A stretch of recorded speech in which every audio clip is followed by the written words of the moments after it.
আপনার অন্তরটা যদি আপনি আল্লাহর জন্যে খাস না করে দেন, তাহলে এখানে আগুন জ্বলতে থাকবে। কিভাবে আগুন জ্বলবে জানেন? আপনি তখন বিভিন্ন জিনিসের পূজা করা শুরু করে দেবেন। আর অন্তরকে যেহেতু আল্লাহ সুবহানাহু ওয়া তাআলা অন্য জিনিসের মাধ্যমে অন্তর কোনোদিনই সন্তুষ্ট হবে না, আল্লাহ যেহেতু ওইভাবে এটাকে বানান নাই, ফলে কি হবে, মানুষের ওইখানে আরো ডিমান্ড তৈরি হবে, আরো ওয়ান্ট তৈরি হবে, তখন তার মধ্যে আরো জ্বালা তৈরি হবে। যেমন আল্লাহ অন্তরকে বানাইছেন, এই অন্তরটা কেবল আল্লাহর মুখী হলে কেবল এটা সন্তুষ্ট হয়, এটা পরিতৃপ্ত হয়, এখানে সুখ আসে। ফলে আপনি যদি এখান থেকে বের করে নিয়ে যান, তাহলে আপনি দেখবেন সবকিছু এলোমেলো হয়ে যাচ্ছে, কেমন মাতাল মাতাল লাগে, কেমন পাগল পাগল লাগে। ওইটা পাইলাম না কেন, ওইটা দিলাম না কেন, আমি কেন এত টাকা অর্জন করতে পারলাম না, কেন ওই পোস্টটা আমাকে দেওয়া হলো না, কেন এই ক্ষমতাটা অর্জন করতে পারলাম না, কেন ক্ষমতা আমার কাছ থেকে চলে গেল, কেন সম্পদ আমার কাছ থেকে চলে গেল, গাড়ি কেন চলে গেল, এই বিপদে কেন আমি পড়লাম, আমার ওটা কেন হলো, তার কেন ওইটা হলো। এগুলো তখন তার কাছে বিশাল বড় হয়ে দেখা দেবে। এগুলো তখন তার মাথায় ঘুরতে থাকবে, কিলবিল করতে থাকবে, এবং তার অশান্তি অশান্তি অশান্তি, শান্তি সে এক ফোঁটা পাবে না। কারণ আল্লাহ বলেছেন, ওয়ামান আরাদা আন যিকরি ফাইন্না লাহু মাঈশাতান দানকা ওয়া নাহশুরু ইয়াওমাল কিয়ামাতি আমা। কেউ যদি আমার জিকির থেকে তার নিজের মনকে অন্যদিকে ধাবিত করে দেয়, তাইলে আমি তার জন্য দুনিয়ার জীবনটাকে সংকীর্ণ করে ফেলি। বিস্তৃত দুনিয়া, তার বহু কিছু আছে, কিন্তু তারপরও তার মাতালের মতো লাগবে, অস্থির লাগবে, তারপরও তার মধ্যে পেরেশানি লাগবে, কোনোদিন তার শান্তি আসবে না। শান্তি তো শরীরের বিষয় না, শান্তি আসে মন থেকে। মনটা করতে আল্লাহমুখী। ইন্না সলাতি ওয়া নুসুকি ওয়া মাহইয়ায়া ওয়া মামাতি লিল্লাহি রাব্বিল আলামিন ইয়া আইয়ুহান নাসু উবুদু রাব্বাকুমুল্লাযী খালাকাকুম ওয়াল্লাযীনা মিন ক্বাবলিকুম লাআল্লাকুম তাত্তাকুন।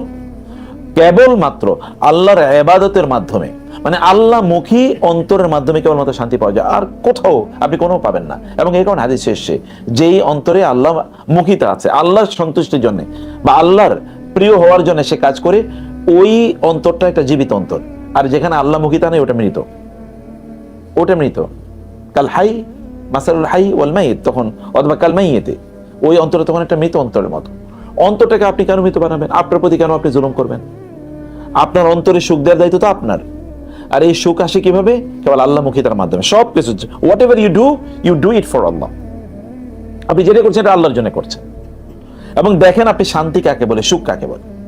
কারণ আল্লাহ সুবহানাহু ওয়া তাআলা আলা বিযিকরিল্লাহি তাতমাইন্নুল কুলুব, আল্লাহ তাআলার জিকিরের মাধ্যমে, আল্লাহ স্মরণের মাধ্যমে, আল্লাহকে প্রায়োরিটি দেওয়ার মাধ্যমে অন্তরটা প্রশান্ত হয়। জিনিস, ওয়ার্ল্ডলি পসেশন, ওয়ার্ল্ডলি প্রপার্টিস অথবা সোকল্ড হ্যাপিনেস, সুখ, এগুলো কোনোদিন মানুষকে শান্তি দেয় না। তাইলে যাদের টাকা পয়সা বেশি, এরা সবচেয়ে বেশি সুখে থাকতো, কিন্তু তা তো না। যার ক্ষমতা সবচেয়ে বেশি, সেই সবচেয়ে সুখে থাকতো, তা তো না। আমরা দেখি ডোনাল্ড ট্রাম্প, ওর মতো উম্মাদ মাতাল এই দুনিয়াতে একটাও নেই, ও পুরো একটা উম্মাদ পাগল। গতকাল দেখেছেন, গতকাল না পরশু, কে ওই যে গুলি করছে, এইটা শুই না, ওর স্ত্রী ঢুকছে হচ্ছে ইয়ের নিচে, কি বলে, ওই যে টেবিলের নিচে, তার স্বামীরে বাদ দিয়া, স্বামীরে বাঁচানোর জন্য স্ত্রীর কোনো মাথা ব্যথা নেই। আর স্বামী কেসে পালায়, স্ত্রী যে তার খবরও নাই, পালাইতে গিয়ে পড়িয়ে এরপরে মাথা ফাটতেছে। অথচ কে কোথায় গুলি হয়েছে এর কোনো খবরও নাই। কারণ এদের আসলে কোথাও শান্তি নেই, কোনো প্রশান্তি নেই তাদের মধ্যে। এটা প্রশান্তির জিনিসই না, এগুলো কোনোভাবে মানুষের মধ্যে প্রশান্তি তৈরি করে না। তাহলে আমাদেরকে মূলত আল্লাহমুখিতা জীবনযাপন করতে হবে। আর আল্লাহমুখী জীবনযাপন করতে গিয়ে আমাদের জন্য সবচেয়ে বড় বাধা হলো গুনাহ।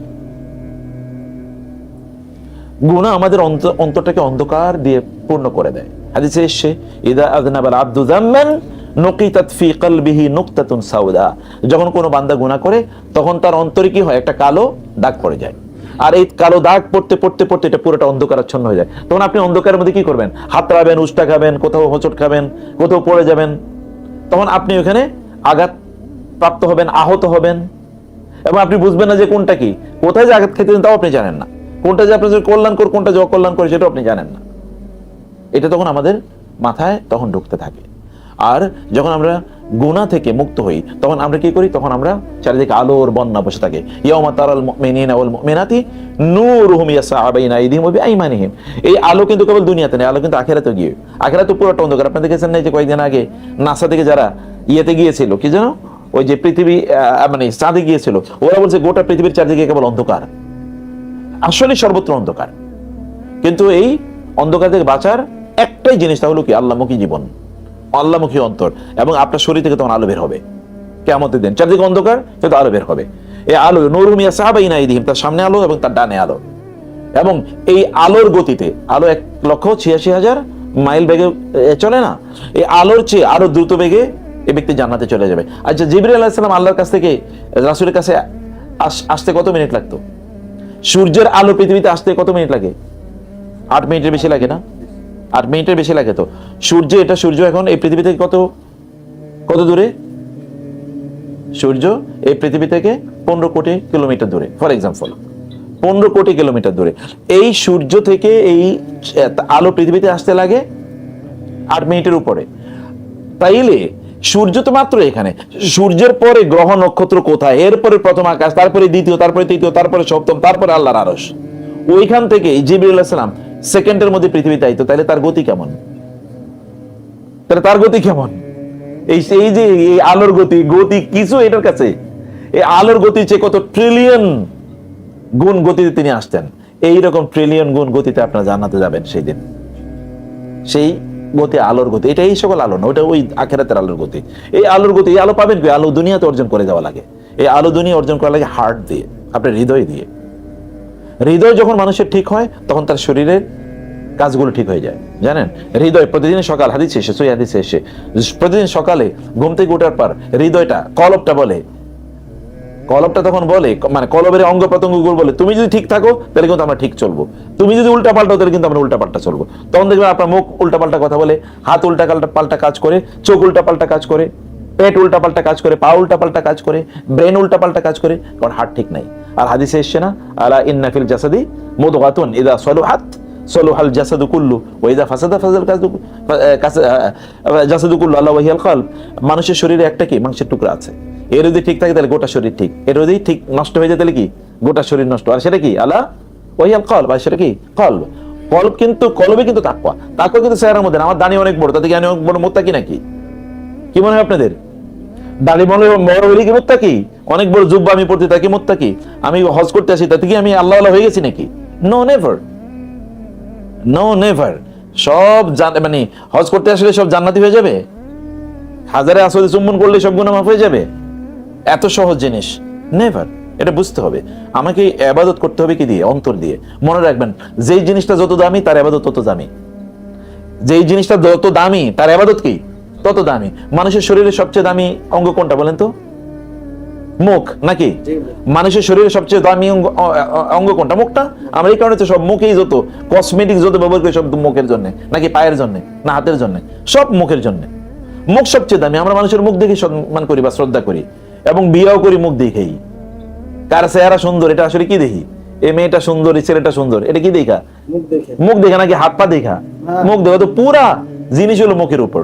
আর আমরা যখন সেজদা করি তখন কি করি? এই মুখের উপর তো সেজদা করি। এবং এই কারণে যেই অঙ্গটা যত দামি ওই অঙ্গের ইবাদত তত দামি। আর আমাদের শরীরের তার চেয়ে অনেক বড় দামি কি? কলব। ওই কলবের ইবাদত এই জন্য দাম বেশি। আর কলব দিয়ে আমরা করি কি? আল্লাহ দিকের। জিহ্বার জিকিরে কোনো কাম লাগবে না। জিকির মানে কি? জিহ্বা দিয়ে শুধু সুবহানাল্লাহ সুবহানাল্লাহ বলা। বহুত লোকের দেখবেন সুবহানাল্লাহ সুবহানাল্লাহ বলতে তার দোকানে 2 নম্বর জিনিস বেচতেছে। এই লোকের সুবহানাল্লাহ ওর উপর গজবের কারণ হইব। ওই সুবহানাল্লাহ ওর জাহান্নামে নিয়ে যাবে, নাকি বলেন? বহুত লোক নামাজ পড়তেছে এই কারণে সে জাহান্নামে যাবে না? অনেক লোক ওয়াজ করতেছে সে জাহান্নামে যাবে না? বুঝেন না আপনার কথা? অনেক দানশীল আছে, তারা কি জাহান্নামে যাবে না? ওই দানশীলতার কারণে ও জাহান্নামে যাবে, বরং জাহান্নামে ও সবার আগে যাবে। এই ওয়াজরা সবার আগে জাহান্নামে যাবে ওয়াজ করার কারণে। ওয়াজ না করলে হয়তো ও বাইচে যাইতো। কারণ কি? ওয়াজ কেন করেছে? তার অন্তরে আল্লাহ ছিল না। ছিল কি? লোক দেখানো অথবা টাকা পয়সা। আমি যাইলে টাকা পামু, অথবা লোকের আমার হাজি কইব, তাই না? বক্তা বলবে, দানশীল বলবে, এটা তার অন্তরে ছিল। অন্তরটাকে আল্লাহমুখী করলে দেখবেন আপনার গোটা জীবন অন্যরকম হয়ে যাচ্ছে। তখন কোনো অভিযোগ নাই, তখন কোনো টেনশন নাই, তখন কোনো অশান্তি নাই, তখন কোনো অতৃপ্তি নাই, অপ্রাপ্তি নাই।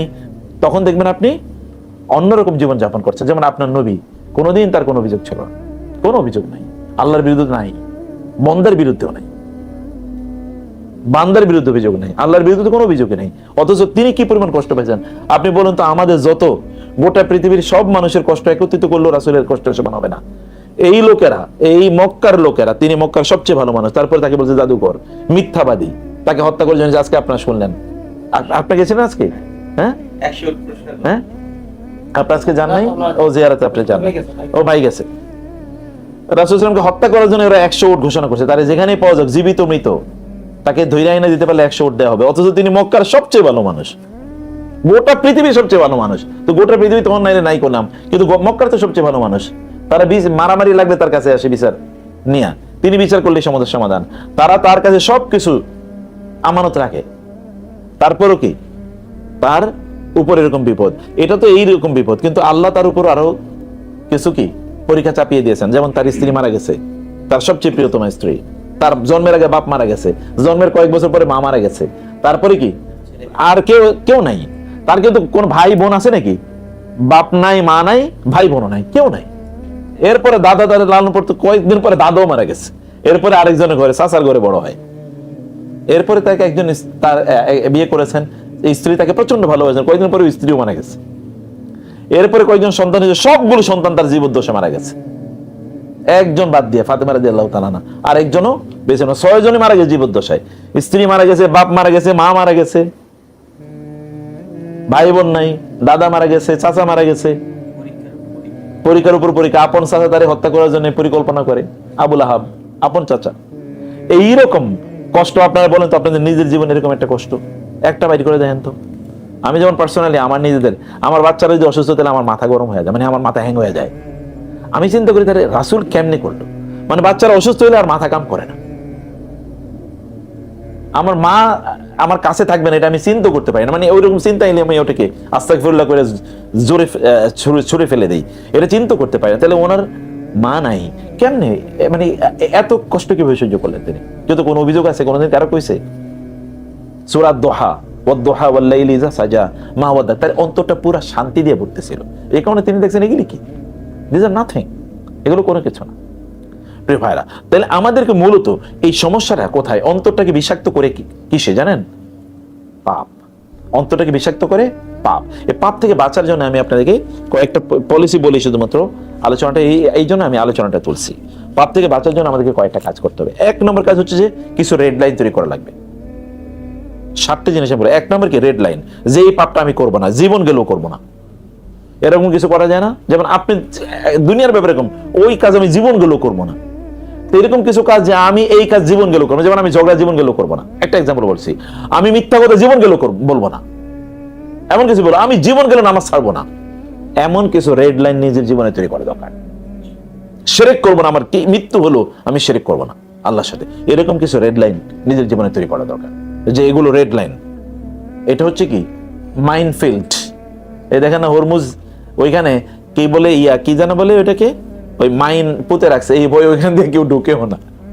আমরা যদি কোন একটা এলাকায় যাই, ওইখানে যদি লেখা থাকে যেখানে মাইন পোতা আছে, তখন আপনারা যাবেন আর যাবেন না। এরকম নিজের জীবনে কিছু মাইন ফিল্ড করে রাখতে হবে, যে এই জায়গা আমি ঢুকবো না, ডেঞ্জার লাইন আমার জন্য।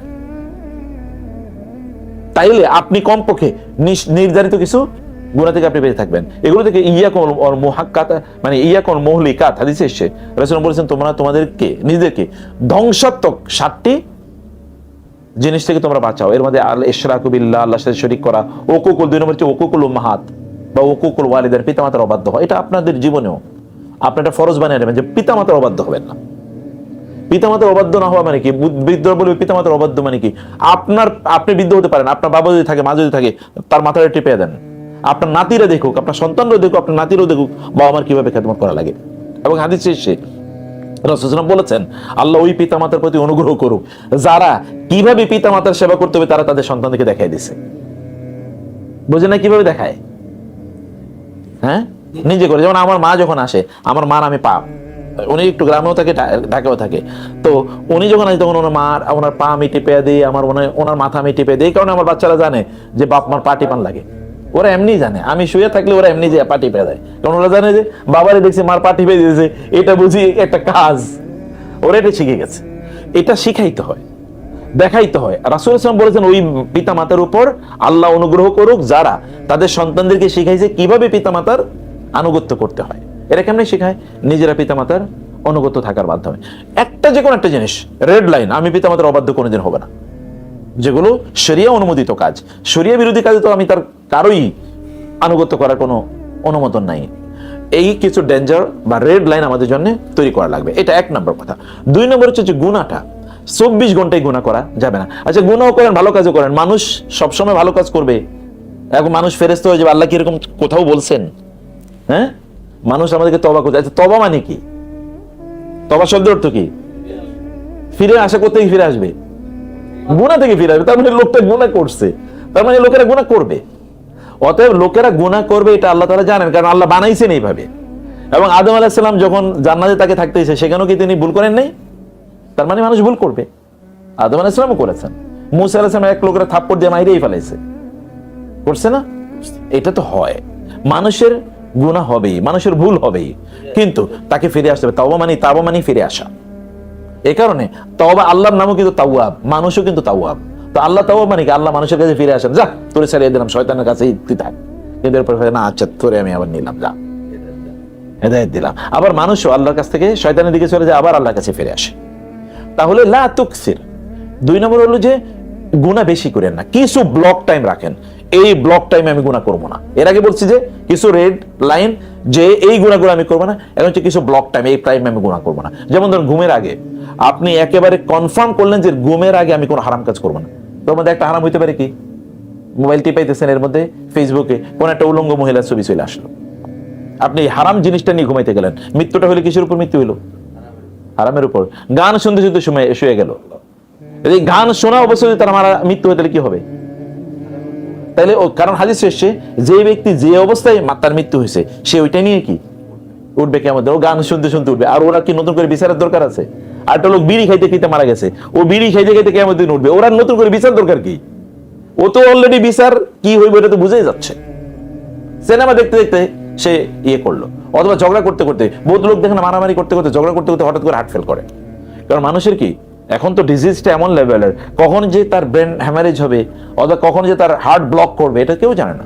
কারণ আপনি প্রচন্ড এক্সাইটেড, এর মধ্যে কিন্তু হার্ট ব্লক করতে পারে, ব্রেন হ্যামারেজ হতে পারে, অথবা কি আপনার স্ট্রোক করতে পারে, অনেক কিছু করতে পারে। তো এই অবস্থায় আপনি মারা যাচ্ছেন, তাহলে আপনি কি নিয়ে যাচ্ছেন আল্লাহর কাছে? আপনি তো ওই অবস্থায় উত্থিত হবেন।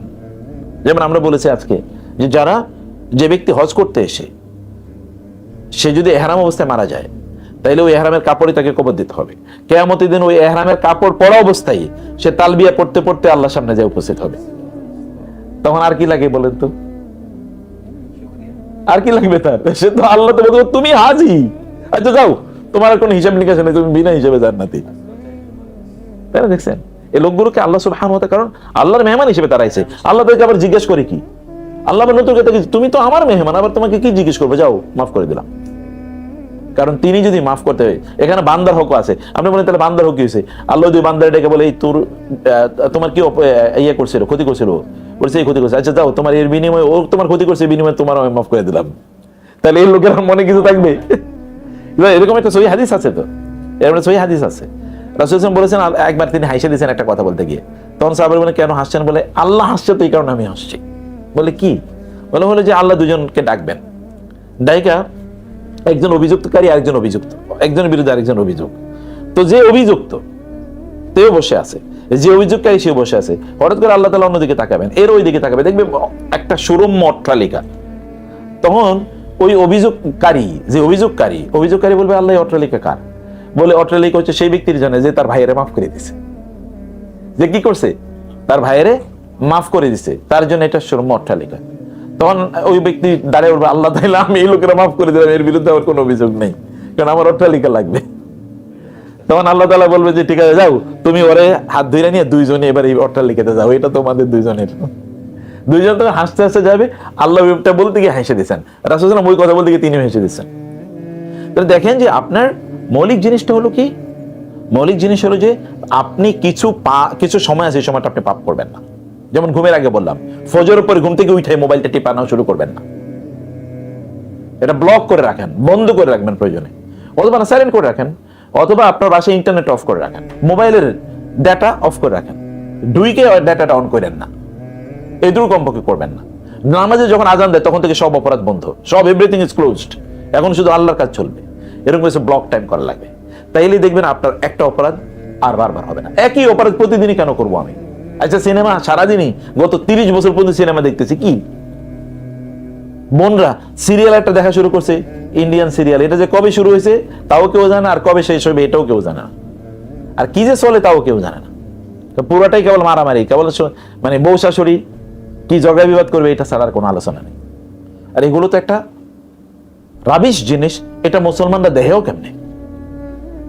তাইলে দুই নম্বর কি বলছি বলেন তো, এক নম্বর কি বলছি বলেন তো, রেড লাইন থাকবে। দুই নম্বর কি বলছি, হ্যাঁ না, দুই নম্বর কি বলছি, একই অপরাধ মানে কিছু ব্লক টাইম থাকবে, যে ব্লক টাইমে কোনো অপরাধ করা যাবে না। তিন নম্বর কথা হলো যে একই অপরাধ বারবার করা যাবে না। আচ্ছা ওইটা তো করছি, ছোটবেলা থেকে শুরু করছি, এখন চলছে, গাড়ি চলবে, এটা বন্ধ হবে না। এমন ছোটবেলা থেকেই সিনেমা দেখছি, সিনেমা হলে গিয়া, এখন এরপরে কি করছি, সিনেমা দেখছি টেলিভিশন, এখন দেখি মোবাইলে সিনেমা। মানে সিনেমা চেঞ্জ হবে না, জিনিস ডিভাইস চেঞ্জ হতে পারে, কিন্তু সিনেমা চেঞ্জ হবে না। এরকম যেন না হয়। অপরাধের উপর ইসরার, আচ্ছা আসেন, অপরাধের উপর ইসরার মানে কি, একই অপরাধ বারবার করা, একই অপরাধ বারবার করা, এটা করা যাবে না। আল্লাহ সুবহানাহু ওয়া তাআলা বলেছেন একদল লোকের আল্লাহ তাআলা মাফ করে দেন তাদেরকে, ওয়ালাম ইউসিরু আলা মা ফাআলু ওয়া হুম ইয়ালামুন, জেনে শুনে তারা একই গুনাহ বারবার করে না। গুনাহ করেছেন হবেই, মানুষের মধ্যে গুনাহ হবেই, কিন্তু এই গুনাহটা বারবার করা যাবে না, একই গুনাহ বারবার করা যাবে না, এবং ওটা ছেড়ে দিচ্ছেন। ঠিক আছে আমি গুনাহ করেছি, এখন আমি ছেড়ে দিলাম। আচ্ছা ভাই আপনি বিড়ি খাইতেছেন, তাতে কি, আগে খাইছেন এখন বন্ধ করে দেন। আগে খাইতেন 10 প্যাকেট, এখন 2 প্যাকেট খান। মানে এটাকে এরকম কন্টিনিউয়াস কোনো অপরাধ না করা। কন্টিনিউয়াস একটা অপরাধ করে, এটা এক ধরনের মানসিক রোগ। এটা এই লোকেরা মানসিক, যেমন ও মদ খাইতেছে গত 20 বছর পর্যন্ত, ও আসলে মানসিক রোগী। জুয়া খেলতে গত 20 বছর পর্যন্ত, মিথ্যা বলতেছে, প্যাথোলজিক্যাল লায়ার, মানে মিথ্যা বলতেছে, ও মনে হয় কি আপনার অসুস্থ রোগী, মিথ্যা রোগে সে আক্রান্ত। এরকম কোনো কিছু করা যাবে না। ঝগড়া বিবাদ করছে স্বামী স্ত্রী, অথবা বাসায় ঝগড়া বিবাদ করছে, অথবা অন্য সাথে ঝগড়া বিবাদ করছে, মারামারি করছে, এগুলো এক ধরনের মানসিক রোগ, এগুলো করা যাবে না। আমি ঠিক আছে আগে করছি, এখন থেকে বন্ধ, এটা এখন থেকে করবো না। তাইলে আপনি যে অপরাধগুলো মানুষ করেছে, অপরাধের বৃত্ত থেকে মানুষ বের আসবে। কারণ মনে রাখবেন, অপরাধ কিন্তু একটা চারিদিকে একটা সাইকেল তৈরি করে। ওয়া আহাতাত বিহি খাতিয়াতু, কোরআনে আছে। আল্লাহ তাআলা বলেছেন একদল লোক, কুল্লু মরিইম বিমা কাসাবাত রাহিনা ইল্লা আসহাবাল ইয়ামিন, মানে লোকজন তারা কিন্তু অপরাধের বৃত্তের মধ্যে আটকে যায়। এটা একটা গোলক ধাঁধা, এই ধাঁধা থেকে বাইরে হতে পারে না। এটা তাকে চারিদিক থেকে আষ্টে পৃষ্ঠে বেঁধে রাখে। যেমন ধরেন যে দুর্নীতি করছে, ও কি করবে এরপরে বলেন তো? দুর্নীতি করার পর তার বিরুদ্ধে মানে অ্যান্টি করাপশন অথবা দুদক তার বিরুদ্ধে মামলা দেবে। এই মামলা লওয়ার জন্য সে কি আইনজীবী নিয়োগ করবে, আইনজীবী তার বিরুদ্ধে তার পক্ষে মিথ্যা বলা শুরু করে দেবে। এখন আইনজীবী তো সে নিয়ন্ত্রণ করবে, তো পুলিশ তো তারা হয়রানি করবে, এই জন্য পুলিশের কি করবে, সে ঘুষ দেবে। তো পুলিশের ঘুষ দিলে তা না, আবার ওই যে সকল লোকদের সে ক্ষতি করছে, ওই সকল লোকেরা তার কাছে টাকা পয়সা চাইবে, অতএব তাদেরকে নিয়ন্ত্রণ করার জন্য এখন সে মাস্তান নিয়োগ করবে। কারণ মাস্তানরা কয়েকদিন পরে এসে বলবে চলেন আমরা একটু মদ খাই, সে এখন মাস্তানের সাথে মদ খাওয়া শুরু করবে। মাস্তানরা বলবে মদ খাইলেও চলবে না, চলেন আমরা একটু মানে আরো কিছু হারাম কাজ করি। এই হারাম কাজ দেখছেন একটা করছে, কিন্তু বাঁচতে পারে না, সে এখন চারিদিক থেকে তা কিন্তু ঘিরে রাখছে। এই বৃত্ত থেকে আর বের হতে পারে না, এই বৃত্ত থেকে লোকেরা বের হতে পারবে না। গুনাহ এরকম চারিদিকে, কোরআনে আল্লাহ বলেছেন কুল্লু মরিইম বিমা কাসাবাত রাহিনা, সে যা করছে এটা তাকে চারিদিক থেকে আবদ্ধ করে রাখবে। ওয়া আহাতাত বিহি খাতিয়াতু, তার পাপটা তাকে চারিদিক থেকে ঘিরে রাখবে, এর বাইরে যেতে পারবে না। বের হওয়ার একটাই সিস্টেম, তাহলে যেটা বন্ধ করে দিতে হবে, ওই পাপ বন্ধ করে দেয়া লাগবে। এবং ছোট ছোট গুনাহ, আমরা তো মনে করি ছোট ছোট গুনাহ, আমাদের সালাফরা বলতেন লা ইসরারা লাক সগীরাতা মাল ইসরার ওয়ালা কাবীরাতা মাল ইস্তিগফার। কেউ যদি ছোট গুনাহ বারবার করে তাহলে এটা কবিরা গুনাহ হয়ে যায়। কেউ যদি কবিরা গুনার পর ইস্তিগফার করে তাহলে আর কোনো গুনাহই থাকে না। ইস্তিগফার মানে ক্ষমা প্রার্থনা করা।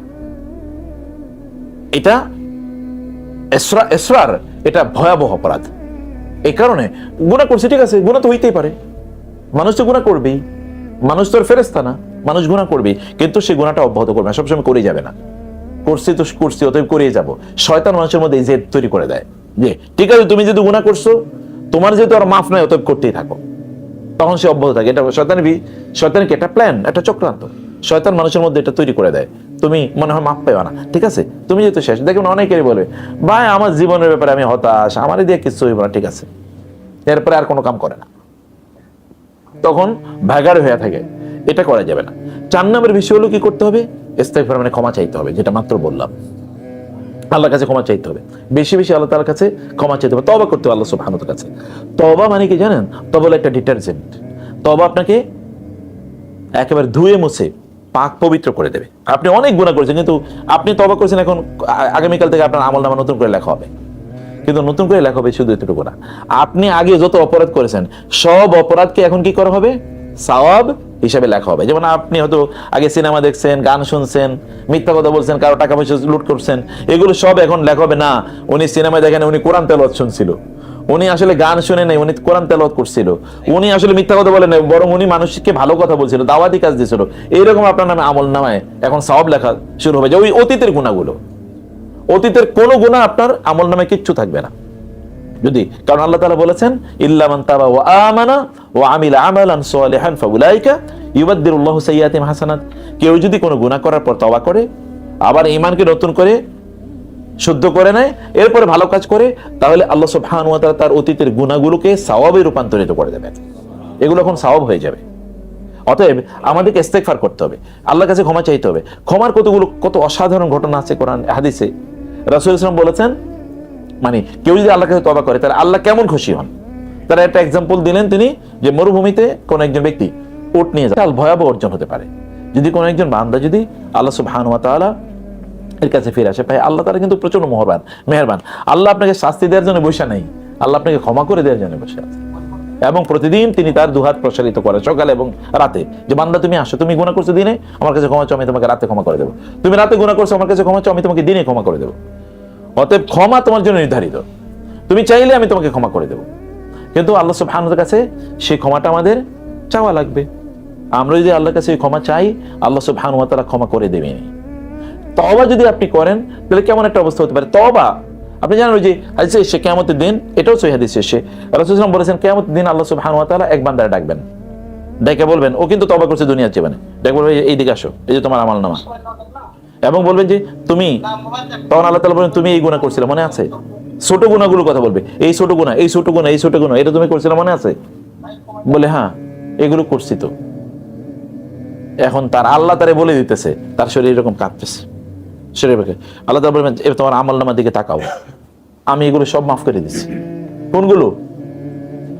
সব সগীরা গুনাহ, সগীরা গুনাহর কথা মাত্র বলতেছে, তুমি আমার কাছে ক্ষমা চেয়েছো, আমি সব ক্ষমা করেছি, সগীরা গুনাহ ক্ষমা করেছি, দাও আমলনামা। আমলনামায় দেখবে তার কোনো গুনাহই নাই।